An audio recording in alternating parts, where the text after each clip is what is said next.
الحمد لله نحمده ونستعينه ونستغفره ونشهد أن لا إله إلا الله وحده لا شريك له ونشهد أن سيدنا ومولانا محمدًا عبده ورسوله أما بعد فأعوذ بالله من الشيطان الرجيم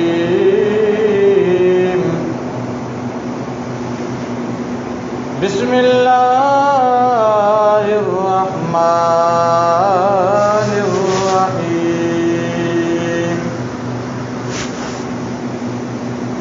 الذي خلق الموت والحياة ليبلوكم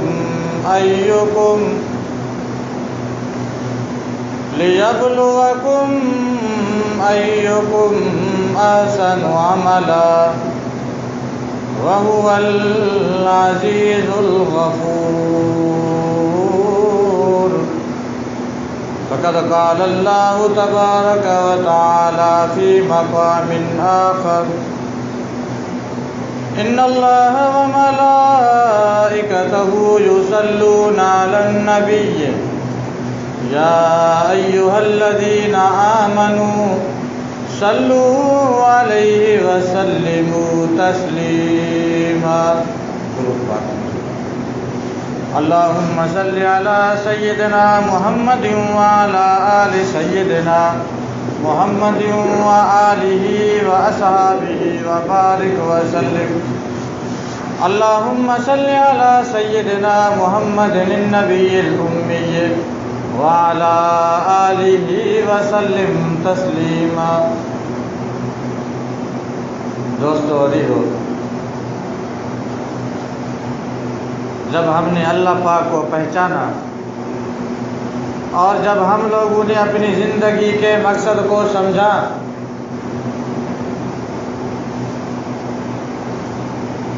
جب ہم نے فکر آخرت کیا،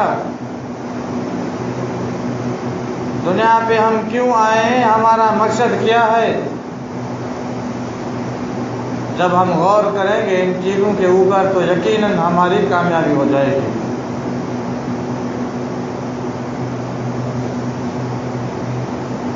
دوسرے پارے کے شروع میں اللہ پاک نے فرمایا، یعنی آخر کی طرف سے دوسرا، ویسے عام روٹین کے حساب سے 29واں پارہ،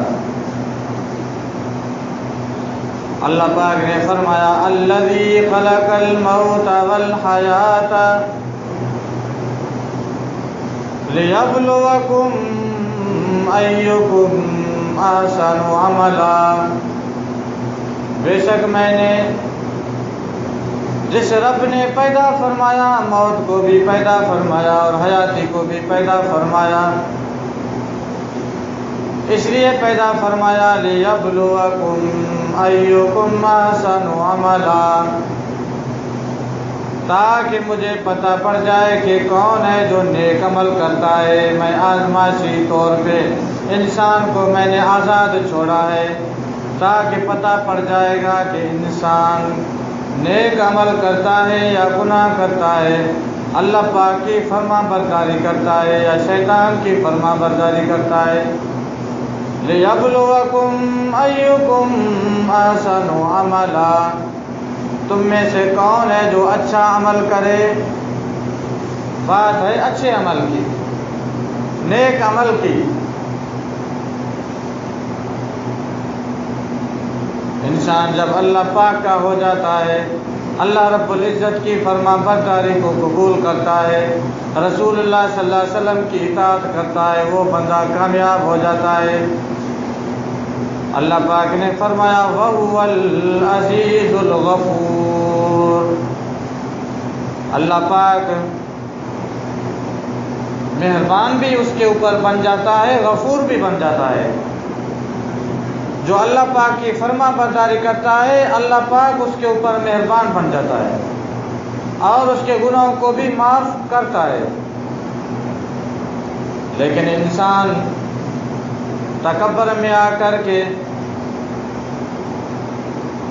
کافی سارے ایسے انسان ہیں جو ان کو خوف خدا بھی دلایا جاتا ہے، یاد دلایا جاتا ہے، ان کو سمجھایا جاتا ہے، حالانکہ ان کو علم بھی ہے ایک دن مرنا بھی ہے، قبر اور قیامت بھی ہے، خدا کے سامنے حساب بھی دینا ہے، لیکن وہ انسان پھر بھی سمجھتے نہیں ہیں۔ اللہ پاک نے فرمایا وَلَوْ نَشَاءُ لَطَمَسْنَا عَلَىٰ أَعْيُنِهِمْ فَاسْتَبَقُوا الصِّرَاطَ فَأَنَّىٰ يُبْصِرُونَ۔ اگر کوئی بندہ میری نافرمانی کرتا ہے، اللہ پاک فرماتے ہیں اگر میں چاہوں تو میں اس کی آنکھوں کی نظر کو ختم کروں تو کر سکتا ہوں۔ فَأَنَّىٰ يُبْصِرُونَ، اے انسان پس تم کیسے دیکھے گا دنیا میں طاقت رکھتا ہوں۔ وَلَوْ نَشَاءُ لَمَسَخْنَاهُمْ عَلَىٰ مَكَانَتِهِمْ، اگر میں چاہوں تو تمہارے مکانوں کو بھی مسمار کر دوں۔ فَمَا اسْتَطَاعُوا مُضِيًّا وَلَا يَرْجِعُونَ، میں چاہوں تو انسان کی شکلوں کو بھی بگاڑوں تو بگاڑ سکتا ہوں، میں چاہوں تو تمہارے گھروں کو ختم کروں تو کر سکتا ہوں، لیکن اللہ پاک نے ڈھیل دی ہوئی ہے۔ اللہ پاک نے ڈھیل دی ہوئی ہے۔ اللہ تبارک و تعالی انسان کو یوں فرماتا ہے کہ یہ راستہ جنت کا ہے، یہ راستہ جہنم کا، یہ راستہ رحمان کا تو یہ راستہ شیطان کا۔ اللہ پاک نے ڈھیل دی ہوئی ہے، انسان کو آزاد چھوڑا ہے، انسان کی مرضی جس راستے بھی چلے، کیونکہ اللہ تبارک و تعالیٰ کی ڈھیل ہے، لیکن ہمارے ہاتھ میں کچھ بھی نہیں۔ تمہارے اور ہمارے ہاتھ خالی ہیں، ہمارے ہاتھوں میں اتنی طاقت بھی نہیں ہے، ہمارے اپنے جسم کے اوپر کنٹرول نہیں ہے، ہمارے عقل کے اوپر کنٹرول نہیں، ہمارے دماغ کے اوپر کنٹرول نہیں، ہمارے جسم کے اوپر کنٹرول نہیں ہے۔ جسم میں اگر کوئی اعضاء بگڑ جاتا ہے کوئی کنٹرول نہیں کر سکتا، علاج کراتا ہے، آگے رب کی مرضی اس کو شفا دے تو ٹھیک، نہ شفا دے تو بندہ آگے چلا جاتا ہے قبر کی طرف۔ تو اسی انسان کے ہاتھ میں کچھ بھی نہیں ہے، اللہ تبارک و تعالیٰ کا کنٹرول ہے۔ تمہاری اور ہماری آنکھوں کے اوپر کنٹرول، ہمارے جسم کے اوپر کنٹرول، ہمارے سر کے اوپر کنٹرول، ہمارے جسم کی بوٹی بوٹی کے اوپر اللہ پاک کا کنٹرول ہے، ہماری رگ رگ میں اللہ پاک کا کنٹرول ہے۔ انسان محتاج ہے، انسان کے ہاتھ میں کچھ نہیں، انسان بے بس ہے۔ اور انسان کو چاہیے کہ جب انسان کے ہاتھ میں اپنا جسم بھی کنٹرول میں نہیں ہے، اپنی مرضی پس کیوں چلاتا ہے؟ رحمان کی مرضی کو چلائے۔ حضور اکرم صلی اللہ علیہ وسلم کے فرمان مبارکوں کو پڑھ کر کے دیکھ کر کے اسی راستے پہ چلنا شروع کرے، قرآن پاک اور سنت رسول صلی اللہ علیہ وسلم کا مطالعہ کرے اور اس کے اوپر اسی راستے کے اوپر چلنا شروع کرے، جو رحمان کا راستہ ہے اس کے اوپر چلنا شروع کرے۔ کیونکہ انسان کے پاس تو اپنے جسم کا بھی کنٹرول نہیں ہے، تو اپنی مرضی کیوں چلاتا ہے دنیا میں؟ دنیا میں اپنے جسم کے اوپر بھی کنٹرول نہیں، تمہارے اور ہمارے جسم کے اوپر مرضی بھی رحمان کی چلے گی، تو ہمیں بھی چاہیے کہ ہم زندگی گزاریں بھی رحمان کی مرضی والی زندگی گزاریں۔ اللہ تبارک و تعالیٰ اگر چاہے نافرمان لوگوں کو رب چاہے تو ان کی نظر کو ختم کرے تو کر سکتا ہے۔ سورہ یاسین میں جیسے اللہ پاک نے فرمایا وَلَوْ نَشَاءُ لَطَمَسْنَا عَلَىٰ أَعْيُنِهِمْ فَاسْتَبَقُوا الصِّرَاطَ فَأَنَّىٰ يُبْصِرُونَ۔ اللہ پاک نے فرمایا اگر میں چاہوں تو تمہاری نظر کو ختم کروں تو کر سکتا ہوں، اے انسان پس تو کیسے دیکھے گا؟ لیکن اللہ پاک مہربان ہے، اللہ پاک رحیم ہے، اللہ پاک کریم ہے، اللہ پاک انسان کو ڈھیل دیتا ہے، شاید کہ بندہ بھولا ہوا ہے، شاید کہ واپس لوٹ آئے۔ ایک مثال سمجھنے کے لیے کافی ہو جاتی ہے۔ اللہ پاک کوئی چیز واپس کرے تو کوئی دیر نہیں لگتی۔ حدیث پاک میں آیا ہے، حضور اکرم صلی اللہ علیہ وسلم کے پاس عرب قبیلے کے 2 سردار آئے تھے، دونوں ہی سردار تھے۔ انہوں نے سوچا کہ ہر آئے دن بلاتے ہیں، ہر آئے دن دعوت تبلیغ کرتا ہے، اسلام کی دعوت دیتا ہے، کیونکہ وہ کافر تھے، وہ منافق تھے، کافر تھے۔ ان کا ارادہ یہ تھا کہ کوئی نہ کوئی طریقہ نکال کر کے نعوذ باللہ اس کو قتل کرتے ہیں۔ صرف 2 سردار چلے گئے تھے۔ حدیث پاک میں آیا ہے، جیسے ہی حضور اکرم صلی اللہ علیہ وسلم کی خدمت میں آئے، آپس میں مشورہ ہو کر کے آئے تھے، میں رسول اللہ صلی اللہ علیہ وسلم کی ذات کے ساتھ باتوں میں لگ جاؤں گا، اور تیرے سائیڈ میں یعنی تیرے پاس تلوار پڑی ہوگی، تو جب ہم باتوں میں مصروف ہو جائیں تو تلوار اٹھا کر کے نعوذ باللہ رسول اللہ صلی اللہ علیہ وسلم کو تم قتل کر دینا۔ یہ مشورہ طے کر کے آئے تھے۔ خدمت میں جیسے ہی آئے تو ایک نے گفتگو شروع کی حضور اکرم صلی اللہ علیہ وسلم کے ساتھ۔ جیسے گفتگو شروع کی، تھوڑی دیر بعد دوسرے سردار نے جیسے ہی تلوار میں ہاتھ ڈالا، اٹھانے کی کوشش کی، اسی سردار کا جو ہاتھ تھا وہ ہاتھ شل ہو گیا، ہاتھ کام کرنا بھی چھوڑ دیا، ہاتھ نے کام کرنا بھی چھوڑ دیا۔ آگے کس ہستی کے سامنے تلوار اٹھا رہے تھے؟ کافر، دین کا دشمن، اللہ اور اللہ پاک کے حبیب کا دشمن۔ اس کو کیا جرت تھی کہ رسول اللہ صلی اللہ علیہ وسلم کے سامنے تلوار اٹھا کر کے سامنے کر دے؟ اللہ پاک نے تلوار، وہی تلوار والا جو ہاتھ تھا اس کو شل کر دیا۔ اللہ پاک انسان کے جسم کو شل کرے تو کر سکتا ہے، نافرمان انسان کے اعضاء کو ختم کرے تو کر سکتا ہے، آنکھوں کی نظر کو ختم کرے تو کر سکتا ہے، لیکن پھر بھی اس کی مہربانی ہے، حضور اکرم صلی اللہ علیہ وسلم کی دعائوں کی مہربانی ہے، اللہ رب العزت کی ڈھیل ہے۔ ہم ڈھیل سے ناجائز فائدہ نہ اٹھائیں، ہم کوشش کریں کہ رسول اللہ صلی اللہ علیہ وسلم کی اطاعت کریں، اللہ اور اللہ پاک کے حبیب کی فرمان برداری کریں، رحمان کا جو راستہ ہے اس کے اوپر چلیں۔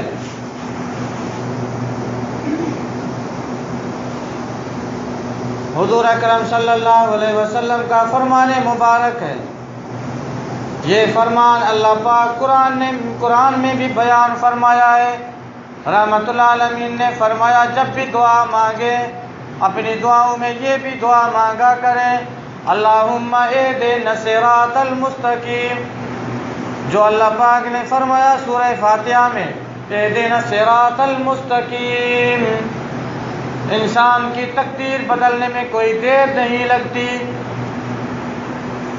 جب تم دعا کرو گے یقیناً تمہارا اندر چینج ہو جائے تو ہو سکتا ہے تمہاری تقدیر بھی بدل سکتی ہے۔ اپنی دعاؤں میں یہ دعا کثرت سے پڑھا کریں، اے میرے اللہ مجھے سیدھے راستے پہ چلنے کی توفیق عطا فرما، اور وہی راستہ جس کے اوپر الہ العالمین نے تو نے جو انعام بیان فرمایا ہے، یہ وہی راستہ ہے۔ ہمارے اپنے ملک پاکستان کی بات ہے، کتاب والے لکھتے ہیں، علماء لکھتے ہیں کتابوں میں، نارووال جو ایک شہر ہے اس میں ایک چور تھا، ڈاکو تھا، لٹیرا تھا، ڈاکو تھا، چور تھا، گناہگار تھا۔ اہل علاقے کو بہت ہی تکلیف میں اس شخص نے ڈالا تھا۔ ایک مرتبہ وہاں جماعت گئی ہوئی تھی، تبلیغ جماعت، لوگوں نے ان کو بتایا ہمارا بھی اصلاح کریں، لیکن ساتھ ہی ساتھ یہ جو فلاں شخص ہے آپ ان کا اصلاح کریں، ان کے بارے میں دعا کریں کہ اللہ ان کو ہدایت دے۔ جماعت والوں نے اس کے اوپر محنت کی، بڑی کوشش کرنے کے بعد اس کو اپنے کنٹرول میں لے لیا، یعنی اپنی مجلس میں اور مسجد میں آنے میں، وہ جماعت آنے میں کامیاب ہو گئی۔ تو بڑی محنت کی تھی جماعت والوں نے، 2-3 دن اس کے پیچھے تھے۔ جب ان کا اثر ہوا، تبلیغ والوں کا اثر ہوا، یعنی دین اسلام کا اثر ہوا، جب اس نے قرآن پاک کو سمجھا، اللہ رب العزت کے فرمانوں کو سمجھا، قرآن پاک پڑھ کر اس کی مٹھاس حاصل کی، اللہ رب العزت کی نماز کا مزہ حاصل کیا، سجدے میں جو سرور ملتا ہے، جب اس چور کو، ڈاکو کو وہ سرور ملا، جب اس کو بتایا گیا کہ 3 دن اللہ کی راہ میں دے دے، وہ بھی دیے۔ کچھ عرصے بعد اس کو ہوش آیا، یعنی اس کو علم ہوا تو میں نے کیا کیا ہے۔ آج علاقے میں واپس جا کر کے جن کی چوری کی تھی ان کے گھروں کی طرف چلے گئے اور ان کو سیدھا سیدھا بتایا تھا میں نے چوری کی تھی، میرے پاس اتنے پیسے میں سارے نہیں دے سکتا، لیکن میں کچھ مال دے رہا ہوں آپ کو، باقی مجھے آپ معاف کر دینا اللہ کی خاطر۔ سب سے معافی مانگی۔ وقت کا ڈاکو آج وہ بڑا بزرگ بن گیا، 5 وقت نماز کا پابند، 100 صلات کا پابند، ذکر و اذکار کا پابند، قرآن پاک کی تلاوت کا پابند، آدھی رات کے بعد اٹھتے تھے، تہجد بھی پڑھتے تھے۔ لکھتے ہیں جب آخر میں جس رات اس کا انتقال ہوا، آدھی رات کے بعد اٹھے، وضو کر کے تہجد کی نماز شروع کی، دوران نماز کے اس کا انتقال ہو گیا، اللہ پاک کو پیارا ہوا۔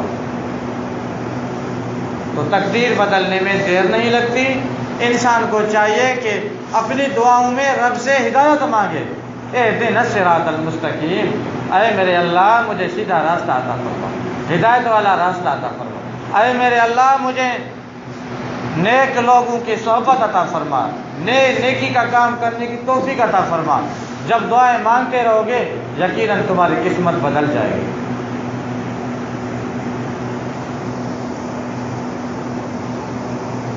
تو دوستو عزیزو، انسان کے ہاتھ میں ہے کوشش کرنا، کرتا تو مالک ہی ہے، لیکن انسان کے ہاتھ میں کیا ہوتی ہے؟ وَأَلَّيْسَ لِلْإِنسَانِ إِلَّا مَا سَعَىٰ، انسان کے ہاتھ میں کچھ بھی نہیں ہے سوائے کوشش کرنے کے۔ انسان جب کوشش ہی کرتا ہے، قدم بڑھاتا ہے، اللہ تبارک و تعالیٰ اس کو ایک قدم اور کر دیتا ہے۔ جب اسی راستے پہ چلنا شروع ہو جاتا ہے تو اس کا راستہ آسان ہو جاتا ہے، اس کے راستے میں کوئی دشواری نہیں ہوتی۔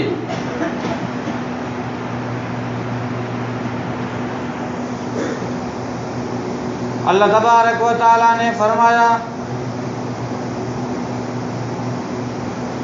اهدنا الصراط المستقيم صراط الذين أنعمت عليهم غير المغضوب عليهم ولا الضالين۔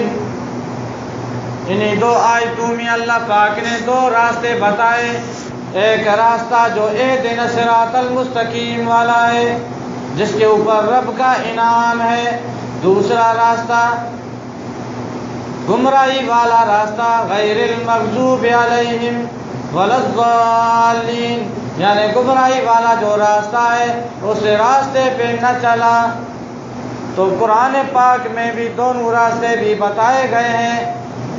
ہمیں چاہیے کہ ہم جو رحمان کا جو راستہ ہے وہ اپنائیں، شیطان کے راستے سے ہم دور ہو جائیں۔ انسان کے ہاتھ میں کوشش ہے، انسان تو گناہ تو کر بیٹھتا ہے، بڑے بڑے گناہ کر بیٹھتا ہے، لیکن اسی انسان کے کان کے اوپر چوں نہیں رینگتی۔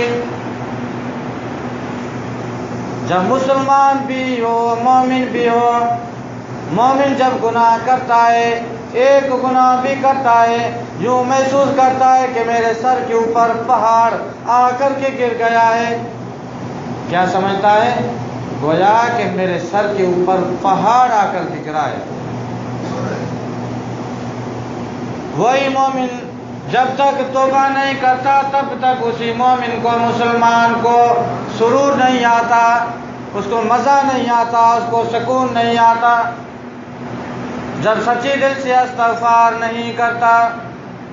لیکن عام سا مسلمان گناہ کرتا رہتا ہے، کوئی فرق نہیں پڑتا، اس کی طبیعت کے اوپر کوئی اثر نہیں ہوتا، بڑے بڑے گناہ کرتا ہے لیکن یوں سمجھتا ہے میں نے کچھ نہیں کیا، یوں سمجھتا ہے کہ بڑا گناہ کر کے، پہاڑ کے مثل گناہ کر کے پھر بھی کہتا ہے کوئی گناہ نہیں کیا، معمولی سا گناہ تھا، یوں سمجھتا ہے کہ جو گویا کہ میرے جسم کے اوپر ایک مکھی بیٹھ گئی ہے، ہاتھ کے اشارے سے اس کو اٹھا دیتا ہے۔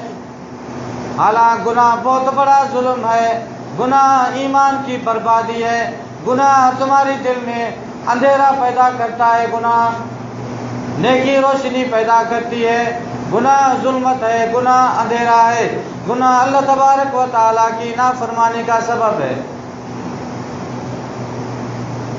ہم وہی انسان ہیں 10 روپے کی اہمیت کو جانتے ہیں لیکن ایمان کی اہمیت کو نہیں سمجھتے، ایمان کی اہمیت کو نہیں سمجھتے۔ آپ سوچتے ہوں گے 10 روپے کا گھر میں نقصان ہو جاتا ہے تو افسوس کرتے ہیں نا؟ اگر 10 روپے کا فائدہ ہوتا ہے تو سارے گھر والے خوش ہوتے ہیں۔ 10 روپیہ مثال ہے، 100 روپیہ، 1000 روپیہ، لاکھ روپیہ، ان کی پیسوں کی بات ہے۔ اگر 1000 روپیہ گھر میں آتا ہے تو سارے خوش ہوتے ہیں، اگر 1000 روپے کا نقصان ہو جاتا ہے تو سارے گھر والے غمگین ہو جاتے ہیں، گھر میں بچہ بیمار پڑ جاتا ہے تو سارے گھر والے پریشان ہوتے ہیں۔ لیکن یاد رکھو مومنوں، مسلمانوں، جب ہمارے ایمان میں کمزوری آ جاتی ہے، جب ہم نماز ادا نہیں کرتے، نماز ادا نہ کرنا تو ایمان کا نقصان ہے، اللہ رب العزت کی نافرمانی ہے، رسول اللہ صلی اللہ علیہ وسلم کی نافرمانی ہے۔ جب ہم ایک نماز نہ پڑھ کر کے ایمان کا نقصان کرتے ہیں، ہمیں کوئی دکھ نہیں ہوتا، سارے گھر میں نہ مرد نماز پڑھتے ہیں نہ عورتیں نماز پڑھتے ہیں، اتنا بڑا دنیا و آخرت کا نقصان ہو رہا ہے اور گھر والوں کو کسی کو نقصان یاد نہیں ہوتا۔ لہذا ہمیں دنیا کے 10 روپے کی اہمیت ہے، ایمان کی اہمیت نہیں ہے۔ خدا کے لیے اپنی آخرت کو سمجھو، خدا کے لیے اپنے ایمان کو سمجھو، خدا کے لیے اللہ اور اللہ پاک کے حبیب کے فرمان جو مبارک فرمان ہیں ان کو سمجھو، اپنے سینے سے لگائیں ان فرمان مبارکوں کو۔ جب ہم نیک بن جائیں گے تو اللہ تبارک و تعالیٰ سارے راستے آسان فرما دیتے ہیں۔ آخری بات میں بیان کر رہا ہوں، جب ہم نیک بنیں گے تو اوپر سے راستے بھی آسان ہو جاتے ہیں۔ کیسے؟ فَقُلْتُ اسْتَغْفِرُوا رَبَّكُمْ إِنَّهُ كَانَ غَفَّارًا، جب تم توبہ استغفار کرتے ہو، اللہ رب العزت تیری توبہ کی وجہ سے تمہارے گناہوں کو معاف فرماتا ہے۔ یرسل السماء علیکم مدرارا، جب راضی ہو جاتا ہے اللہ پاک تیری توبہ کی وجہ سے، اللہ پاک آسمان سے بارش کو بھی برساتا ہے۔ وَيُمْدِدْكُمْ بِأَمْوَالٍ وَبَنِينَ، اور تمہارے مال میں بھی برکت دیتا ہے، تمہاری اولاد میں بھی برکت دیتا ہے۔ وَيَجْعَلْ لَكُمْ جَنَّاتٍ وَيَجْعَلْ لَكُمْ أَنْهَارًا، تمہارے لیے جنت کو بھی پیدا کرتا ہے، جنت کو بھی بناتا ہے، اور جنت میں تمہارے لیے نعمتوں کو اور چار جو نہریں ہیں نہروں کو بھی اللہ پاک پیدا فرماتا ہے۔ صرف فَقُلْتُ اسْتَغْفِرُوا رَبَّكُمْ، جب رب کے دروازے پہ آ کر کے استغفار پڑھو، اللہ پاک تمہارے راستے جو ہیں آسان فرما دیتے ہیں۔ دعا کریں کہ اللہ پاک عمل کرنے کی توفیق عطا فرمائے۔ وآخر دعوانا الحمدللہ رب العالمین۔ اللہم صلی علی سیدنا محمد النبی الأمی وعلی آلہ وسلم تسلیما لا الہ الا اللہ محمد صلی اللہ علیہ وسلم۔